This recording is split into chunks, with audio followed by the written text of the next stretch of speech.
liga, Oktagon liga Odilxon bilan shartnomani butunlay bekor qildimi? Yo'q. Butunlay bekor Bekor bo'lgani yo'q.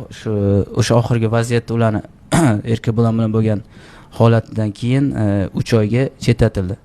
Endi Odilxon o'zini chiqishlari bilan Alash Pride'dan jang oldi, umuman Oktagon liga bilan xayrlashganligini ma'lum qildi.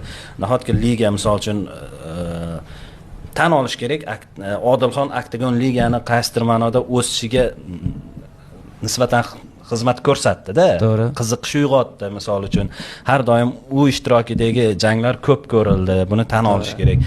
Liga olib qolishga harakat qilmadimi? Yo'q, hali Odilxon chiqatga ketgani yo'q. Odilxon Oktagon endi u nimadir deyishi mumkin. Siz aytadi-yu, o'zbekchilikda bor, jahl chiqsa aql ketadi.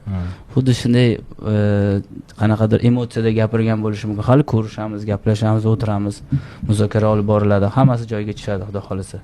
U Alash Pride'ga borib urishaman, jang qilaman deb o'ylaydi. U har bir sportchini kontrakt bo'ladi, bilsangiz. Odilxonda 5 ta bo'yiga kontrakti bo'lgan. Jasurbek Tayson bilan urushdan oldin. Toshkentdagi oxirgi jangdan oldin. Hali oldinda 4 ta bo'yi bor. 16 oylik kontrakti bor. 16 oy ichida u 4 ta bo'y o'tkazish kerak. Uni o'tkazmasdan o'z-o'zidan u yo'q, o'z-o'zidan hech qayerga keta olmaydi. Tushunarli, mana qadrli